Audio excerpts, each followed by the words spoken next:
नमस्कार दोस्तों, आप देख रहे हैं यूथ इंडिया लाइव और आज मैं गोमती तट के समीप मौजूद हैं।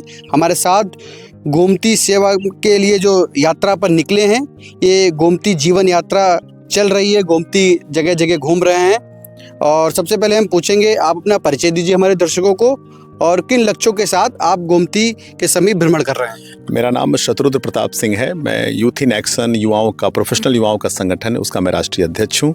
और हम सब गोमती जीवन के संरक्षण के लिए, सुरक्षा के लिए, उनकी अविरल धारा के लिए एक जन आंदोलन के रूप में निकले हैं कि लोग, जो जनता है, जो गोमती नदी के किनारे जिनका जीवन है, वो लोग कम से कम गोमती पुत्र बन करके गोमती नदी को बचाएं, क्योंकि नदी बचेगी तभी हमारा जीवन बचेगा। अभी यात्रा आपकी कब से शुरू हुई और कब तक चलेगी? यात्रा गोमती जीवन यात्रा 15 फरवरी 2026 से प्रारंभ हुई है और यह 13 मार्च 2026 को कैथी मार्कंडे महादेव, जहां पर गोमती माता गंगा माता में उसका संगम हो रहा है, वहां तक जाएगी। अभी जैसे कि गोमती तट के समीप खड़े हुए हैं, हर घाट का भ्रमण कर रहे हैं, क्या आपको समस्या दिख रही है यहाँ पर घाटों पर? नहीं, गोमती नदी तो उद्गम स्थल से ही अतिक्रमण से और उनको प्रदूषण से उनको लोगों ने एकदम से भर दिया है। उनका बहुत ज़्यादा समझिए उनको क्षतिग्रस्त किया गया है। उनके जो वेग है उनको रोकने का काम किया गया है, जाने अनजाने में समाज के लोगों ने किया भी है।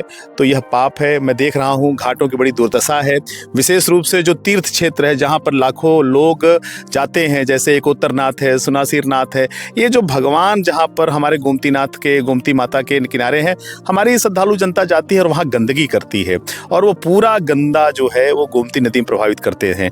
मुझे नहीं लगता है कि हर कोई जानता है कि नदी में, वो विशेष रूप नदी में तो कोई प्रदूषण डलना ही नहीं चाहिए।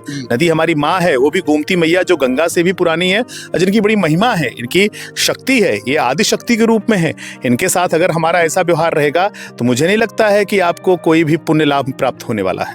एक मेरा अंतिम सवाल है, जैसे कि आपने यूथ का भी नाम लिया है और चैनल भी हमारा यूथ इंडिया लाइव है, यूथ को कैसे मोटिवेट करा जाए कि नदियों के लिए, बड़े नदियों के संरक्षण के लिए कार्य करे? यूथ के लिए एक संदेश। देखिए, भविष्य तो सदैव युवाओं का रहा है, यूथ का रहा है।